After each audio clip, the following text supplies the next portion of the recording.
With a vote on controversial electronic highway tolls coming as early as Wednesday, legislators are pushing for discounts for Connecticut residents that would include breaks for commuters and those buying state-issued transponders. After those two discounts, a Connecticut driver would pay $1.72 for a trip from the New York State line to New Haven during off-peak hours and $2.16 during peak hours, officials said.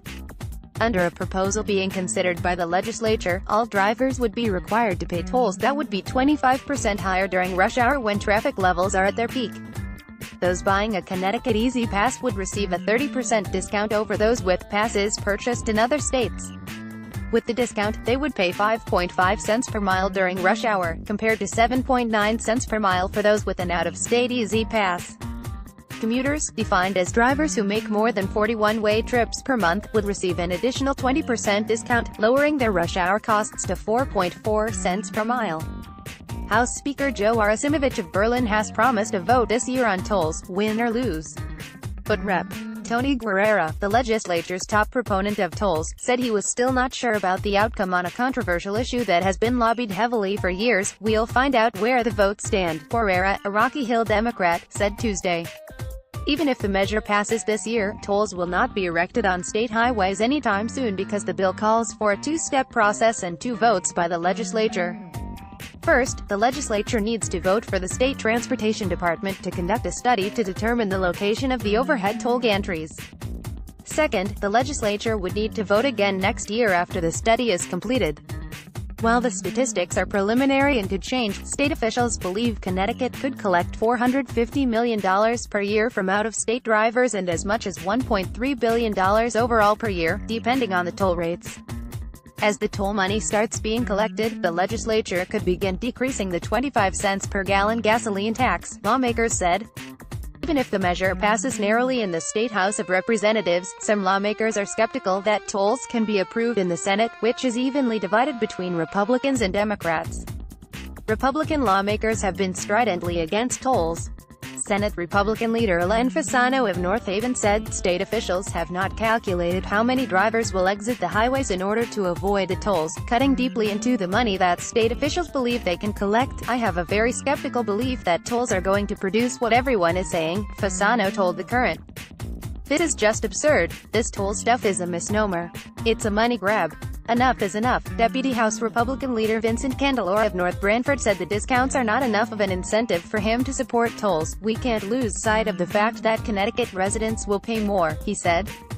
"I'm not inclined to support another revenue source for the state of Connecticut. The discounts and rates calculated by the Transportation Department and released to reporters are only an example of the possible rates.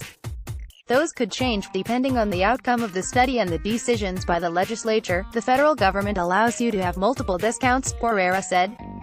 "If we can have these multiple discounts, where the average individual may be paying only $500 a year and then taking off the discounts off their state income tax with all the reduced fees, I think that's a benefit to the people of the state." Democrats say there are a series of myths surrounding tolls that they want to dispel.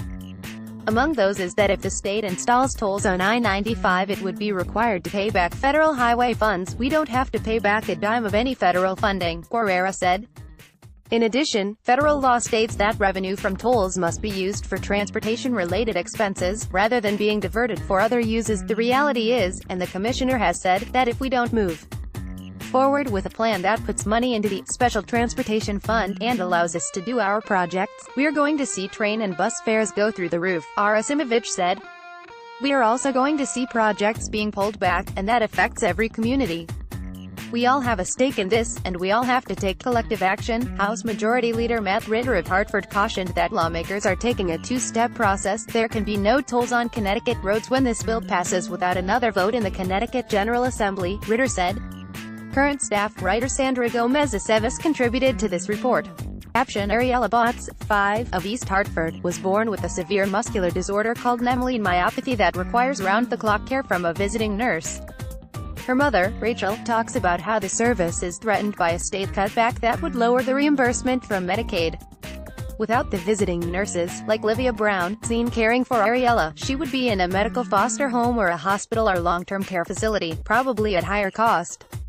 Ariella Botts, 5, of East Hartford, was born with a severe muscular disorder called Nemaline myopathy that requires round-the-clock care from a visiting nurse. Her mother, Rachel, talks about how the service is threatened by a state cutback that would lower the reimbursement from Medicaid.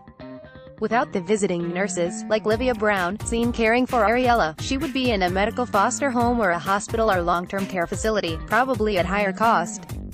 Caption: after 24 years in the U.S., Franklin and Joconda Ramos must decide between returning to Ecuador or seeking sanctuary in Connecticut. Here, Franklin Ramos describes a previous instance of detainment based on his immigration status. After 24 years in the U.S., Franklin and Joconda Ramos must decide between returning to Ecuador or seeking sanctuary in Connecticut. Here, Franklin Ramos describes a previous instance of detainment based on his immigration status. Caption: Betsy Guerra, Executive Director of Cost, talks about her meeting with Daniel Malloy to discuss budget burdens for municipalities. Betsy Guerra, Executive Director of Cost, talks about her meeting with Daniel Malloy to discuss budget burdens for municipalities. Caption: Connecticut Attorney General George Jepsen has filed or joined a growing number of lawsuits against the Trump administration. Connecticut Attorney General George Jepsen has filed or joined a growing number of lawsuits against the Trump administration. Caption: President Donald Trump is lashing out at Sen. Richard Blumenthal, calling him a phony Vietnam con artist shortly after the Democratic lawmaker said the investigation into Russian meddling in the election and possible collusion by the Trump campaign must be pursued. August 7, 2017. Sign up for our free video newsletter here. http://bit.ly/2n6vkpr. President Donald Trump is lashing out at Sen. Richard Blumenthal, calling him a phony Vietnam con artist shortly after the Democratic lawmaker said the investigation into Russian meddling in the election and possible collusion by the Trump campaign must be pursued. August 7, 2017. Sign up for our free video newsletter here. http://bit.ly/2n6vkpr. Subscribe and listen to the Capital Watch podcast at iTunes, SoundCloud, Google Play, TuneIn,